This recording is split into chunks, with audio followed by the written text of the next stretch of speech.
Otabo, the sister of reality TV star Phyna, has just passed away after going through a very ghastly truck accident, and it has caused a lot of reactions on social media. A lot of people pointing blaming fingers to VDM, to Dangote, and even to Phyna herself. But can you give us the backstory? How did it even start in the first place? Okay, I think on 13th, is it August? Yes, 13th August, we heard the rumor on social media, or we saw the news on social media, that Phyna's sister was actually, in the person of Ruth Otabo, was actually involved in an accident with Dangote's, one of Dangote's trucks.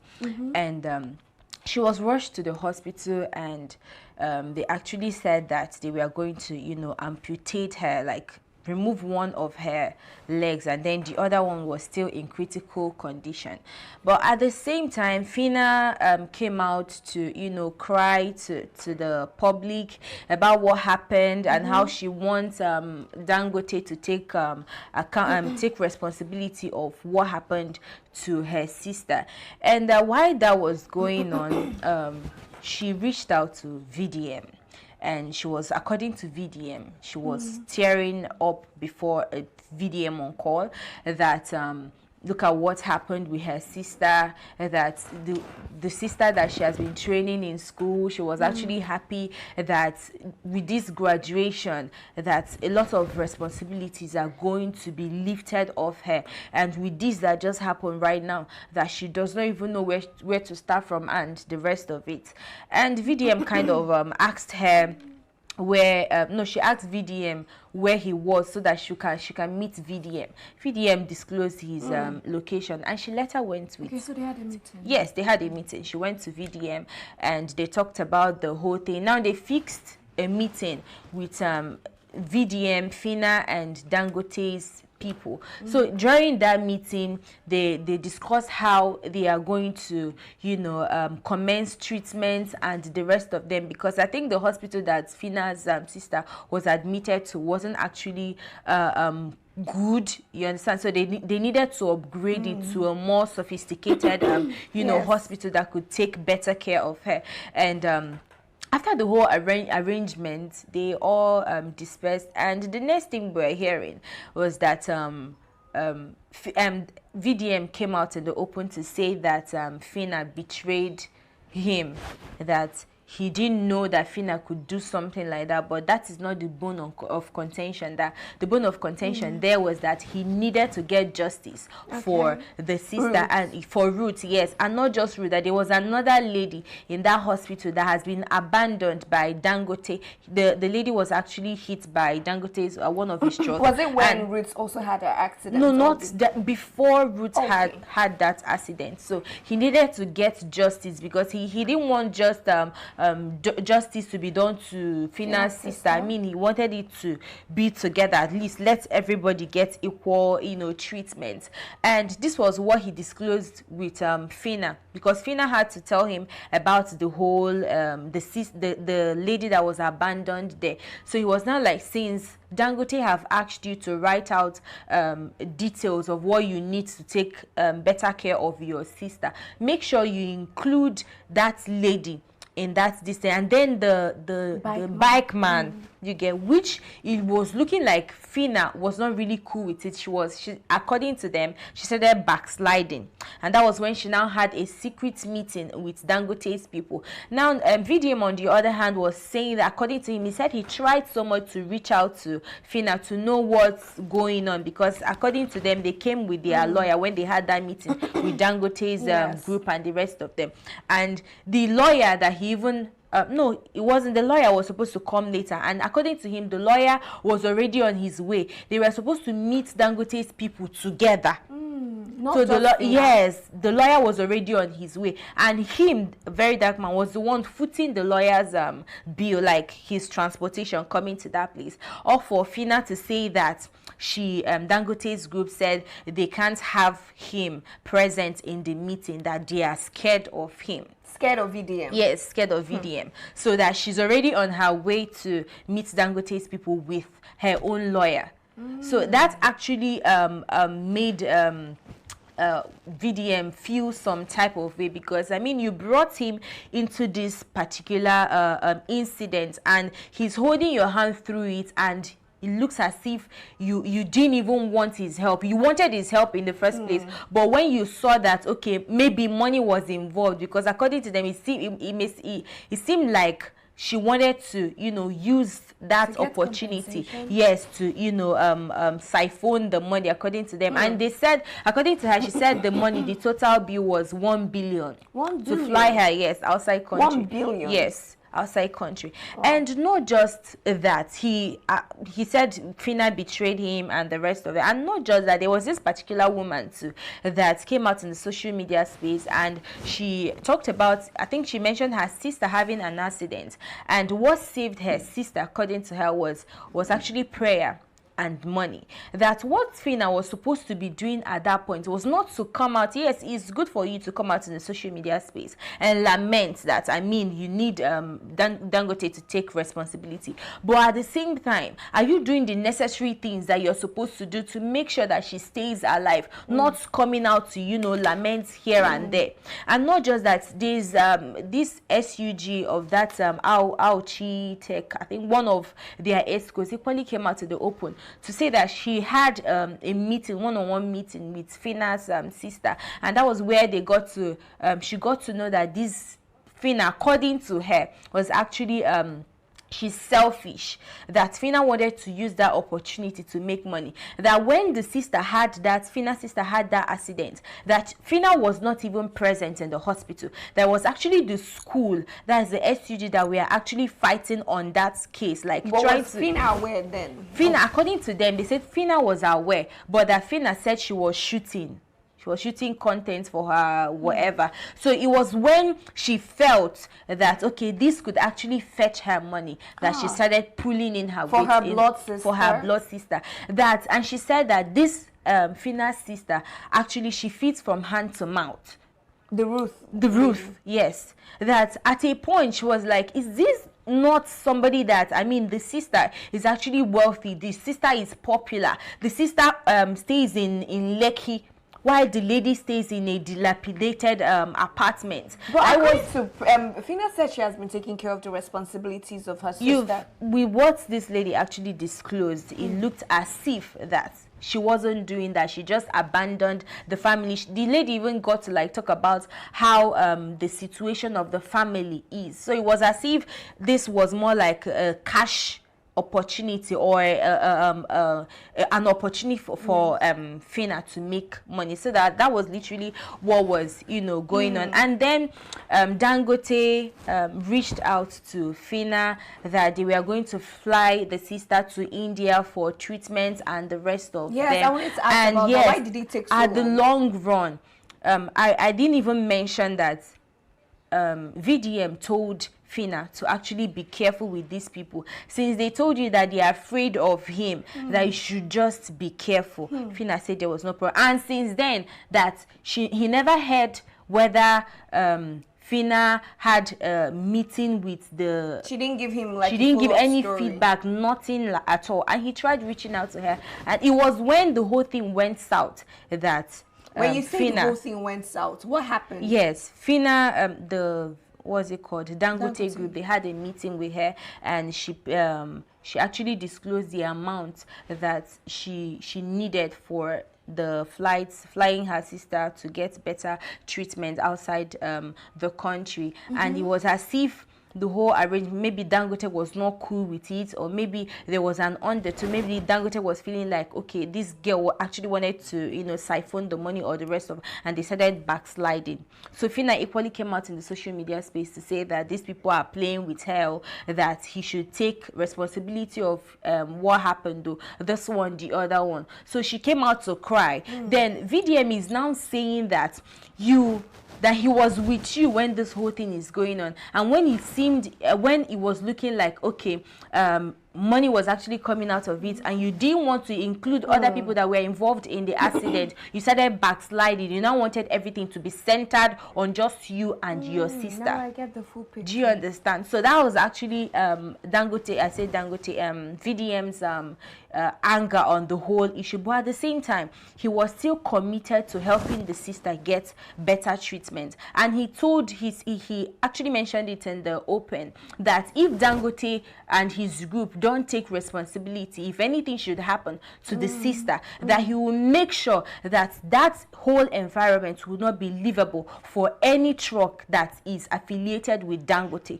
That was what he said in the open. So we already saw that the sister is dead, and Dangote Group sent condolence message, press message for this and that, and they mentioned something about flying her. They were planning on flying her to I India. wanted to ask about that. I heard about the fact that they were planning to fly her abroad in order to get better treatment, because like we saw, the hospital where she was hospitalized did not look like it had the equipment to take care of her. We don't really know. We just know one of her legs were amputated. Other organs of her body as well were badly, brutally injured.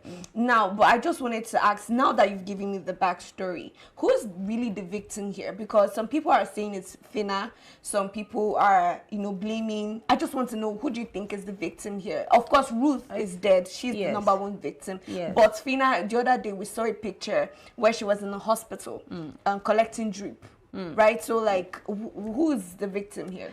With the eyewitnesses, with what they've come out to say about Phyna, I don't actually see Phyna as the victim here. It was as if she was using that opportunity to make money for herself. Well, would that be heartless for your own sister? According to what they are saying, is that they said that she's heartless, and it's not just them that have come. It's not just VDM. It's not just that lady, the executive, one of the executives in Auchi. The institution. There were other persons even before this incident that have been commenting negatively about Phyna and the way she does her thing, how selfish she is, and the rest of them. She even said the SUG, the executives, equally mentioned that during the time Phyna was in Big Brother house, that they were campaigning ceaselessly for her. The executive in Auchi, that when Phyna won, that she turned her back on them, the entire crew that campaigned for her. So it shows a lot, it portrays a lot about who she is. You understand? So I think at the end of the day, there's nothing like she being the victim here. I think Very Dark Man was actually played, if you ask me. He was played. Yes, he was played, because according to him, a lawyer was on his way, and him too, he has spent a lot of money on this particular case. What about that road? They said that he constructed the road. Yes, according to him, he said he did construct the road to, avoid further accidents on the road. Yeah, he did construct that. So, but I actually wanted to say something concerning this, because it's quite sad that, I mean, a tower like Dangote Group could actually be nonchalant and reckless and display it. Not just that they are being secretive about it, but displaying it in the open is actually disheartening. It's actually heart-wrenching to even listen to. Yes. You had all the opportunity. This incident happened 13th August 2025. They had all the time to fly this lady outside the country to get adequate treatment, and they didn't do any of that. And now they are coming out to send their condolence message that they wanted to send her to. Their excuse was actually that they needed the hospital's clearance to fly her outside country. What is that? Maybe somebody is lying between life and death, and you're needing hospital's clearance for what?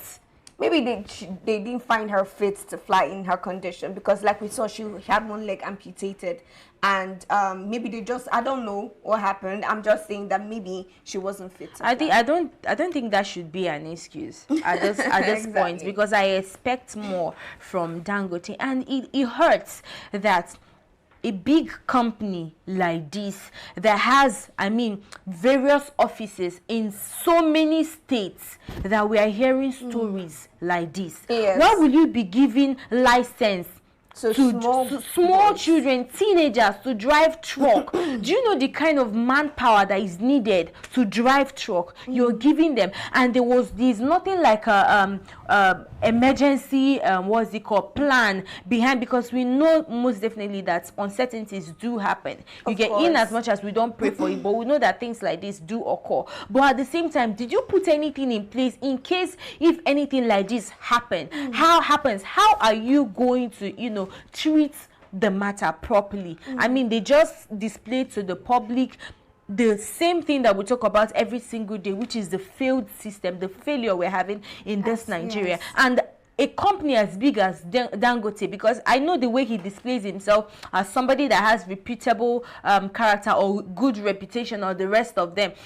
But we could see clearly with what happened with Phyna and other ones, the presidents, other things that have been happening with this same Dangote truck.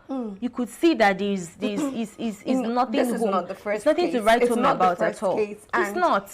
A lot of people were also complaining when Phyna was speaking out, and they were sharing their stories, how they have been victims of the same Dangote truck. But I want us to move to the next story. It is it's rather funny. It's the Quam 3 story.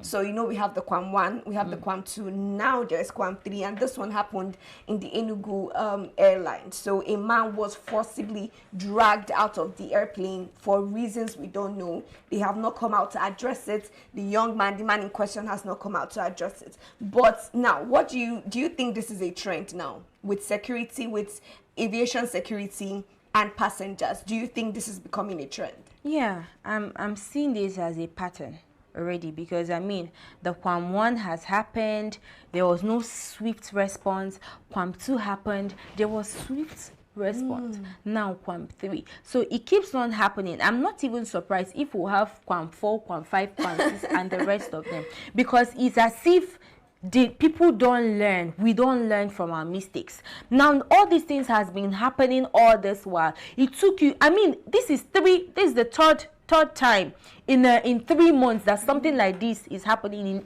an aircraft. It's not supposed to be so. It's still boiling down to what we've been talking here, and it's still that same failed system. I mean, they will come out in the open to, you know, release flashy headlines about their policies and the rest of them, but they don't even implement those policies. What happened to training your personnel? What happens to, you know, making security more tighter? What happens to treating people equally, not segregating or not treating other persons like they are peasants? Why are you giving preferential treatment to some certain group of persons because maybe they are celebrities or maybe they hold a title in the society? It's quite sad, and it's still that same systematic failure that we talk about every single time in this thing. So it has become a pattern, a tradition that we will keep on experiencing every single time, because you could see clearly they can't learn from their mistakes. Yes, there's also a video that I wanted us to look at, the video where this was actually happening. They were trying to forcibly drag this man out of the airplane, and there was something that I noticed. People in the aircraft seemed as though they were in support of him being dragged down. You can see literally there was a passenger who helped push his hands, and people were saying yes, let him calm down. We don't know the full story now.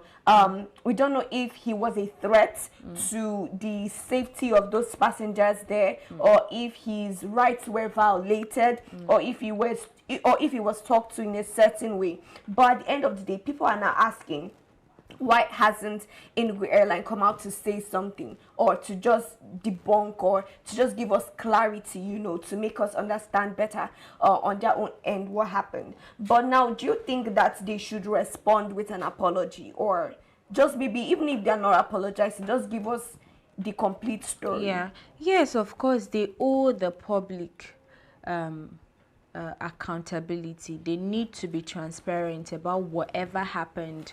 You get how it happened. We don't, like you said, we don't know if the man violated any law or rules of theirs. So, but we demand accountability of how everything, you know, happened. And if it's if the man violated any of their rules, then I think the man should actually face the consequences. But if the man didn't violate any rule, I think they should take accountability. They should take a what's it called? Accountability All right. for A actions. lot of people on X have also come out to react and to give us different perspective on the matter.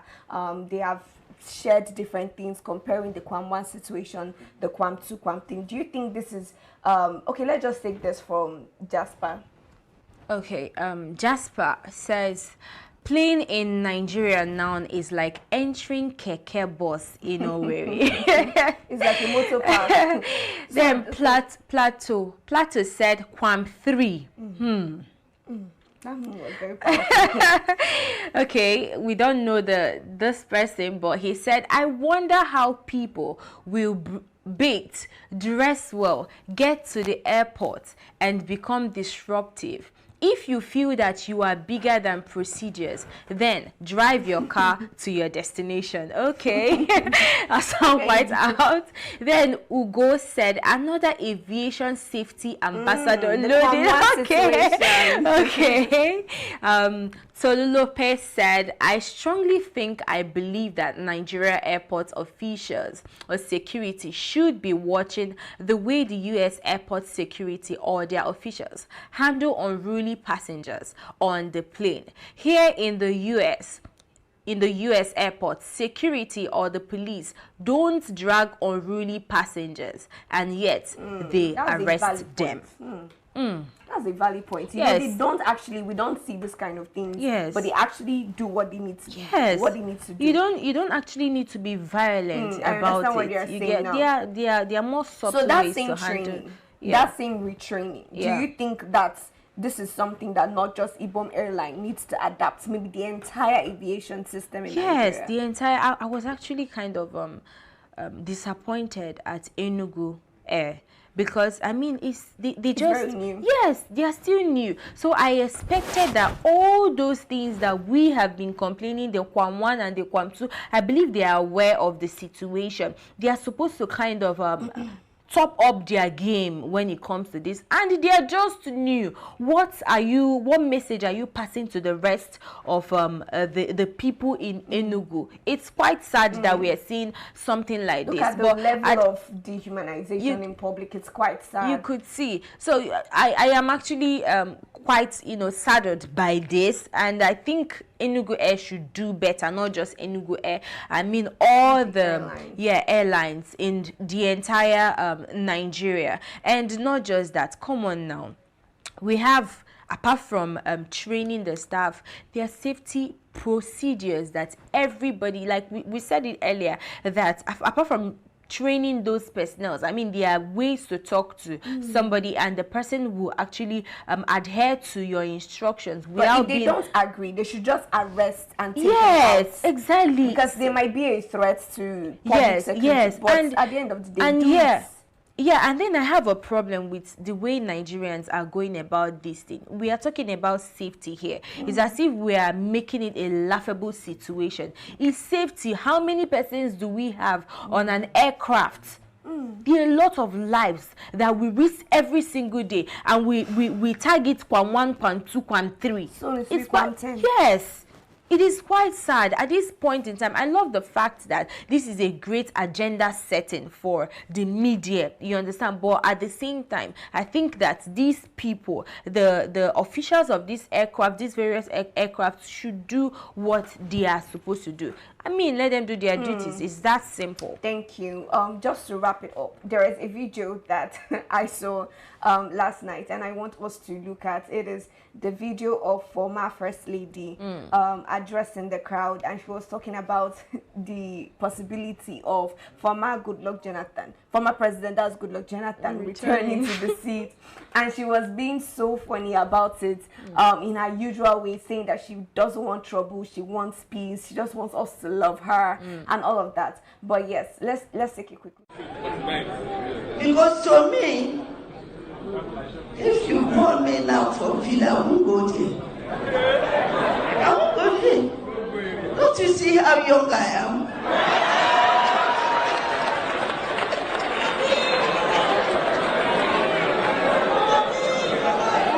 Because the stress stress is so much. The stress of Nigeria is so much. If God managed bring you out of it, you should glorify God. And thank God for the Lord's doing. Because He's marvelous in His eyes. He has taken you there once. Why do you want to go there again? I won't go.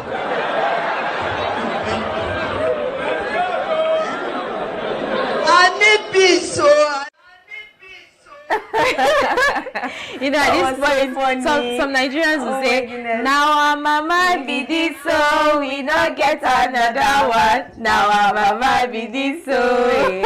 Spoken like a true African mother. The way she said that, the way she carried herself, the aura, the energy, it was so beautiful to watch. But it also says a whole lot about our Nigerian government, if this is what a former first lady can be saying about even the possibility of returning to that seat with her husband.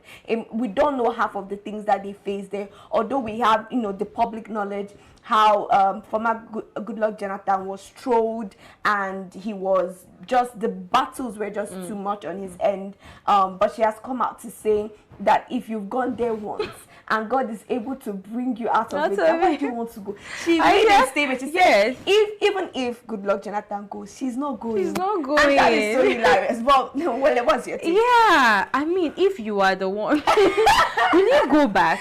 Because I won't. It's not at this point. It's not really about the money, but the reputation, your peace of mind, your mental health. The mommy, I don't want to say our mommy, but most persons call her our mommy. So Nigerians' mommy, some part of Nigerians, I say Liz, their mommy. She has been on vacation for a very long time, and she's enjoying the peaceful. Yes, and so she's looking younger. Yes. So I mean, you could tell the kind of trauma or the traumatic experience she went through when the husband was the president of Nigeria, and she wouldn't want to be in that place again. I wouldn't want to be in that place again. So I mean, God has delivered her from that. This is bad. This is bad because it's bad. Because now we are telling people, especially the youth, to look forward to you know, being more involved in politics, to engaging more, coming out more, leading, because it looked as though for a long while we have handed over leadership to a certain age range. So now, but for her to, you know, come out like this, and we know the experience, we know some of the things that they went through. Do you think Nigeria is an enabling environment for young people to even want to lead in Nigeria? If you're in that position, you wouldn't want to return in that position. That is to tell you exactly how messed up the system is. Had it been that the system was a different one, she will actually be motivating every other person to, you know, sit on that position. Yes, we know that it's not an easy ride, but at the same time, had it been that both the advisors, the commissioners, and the rest of them carry out their duties judiciously the way they are supposed to according to this constitution, something like this won't be happening. You understand? And had it been that the justice system in Nigeria is equal, you understand, we won't be seeing stuff like this. So it's kind of demoralizing for Nigerians, in as much as this video is quite you know, funny, you get, but at the same time it has an undertone. It shows that even an elderly cannot even motivate you to sit. They say what an elder you know, sees while sitting down, that even if a child climbs the highest tree, the child won't see it. So she has seen it, and she has seen that if another person goes into that position, there is still going to be a lot on that person, and it's quite sad at this point in time. I think we seriously need to reform our system. We need to reform, because even the credible people, even people of great reputation are declining. people that, you know, when you put in the seat, they are going to, you know, rescue us from, yes, from the state we are. They are backing down because the people that are placed there are not even doing the right thing. The people that are placed there are kind of trampling on them. So why would they rise when they don't even have they don't have the machinery, they don't have the money, they don't have anything. These people that are seated there have everything. Yes. So it's actually quite sad. It's quite sad. But at the end of the day, we pray that things change and that we work towards it changing. But if you are watching us, my name is Sharon Chuku, and this is not how my voice sounds normally. If you talk about Nigeria's problem back to back, Monday to Friday, morning, afternoon, night, your voice is bound to crack in this country. So that's where my voice went to. But yes, this is Aside Hot, and you have been listening to Sharon Chuku and Ifoma Oji right here on Active Citizens. If you have not subscribed to our channel, please endeavor to do so. The comment section is yours. Share your opinion and your thoughts in there. Yeah, follow us on all our social media platforms at Active Citizens. And if you see something, remember to always say something. Don't keep your mouth shut to the situation happening in Nigeria. And that is why we always urge you to comment on our posts. Make sure you share our videos. Tell us what you want us to talk about. Yes, tell us what you want to talk about. Follow us on all our social media platforms. You can find me on Facebook at Oji Sophia and on Instagram at Miselex. And you, Sharon? I already told you they can find me at But yeah, thank you thank you for joining us. So we see you this evening for Active Citizens Parliament. Do have a good evening.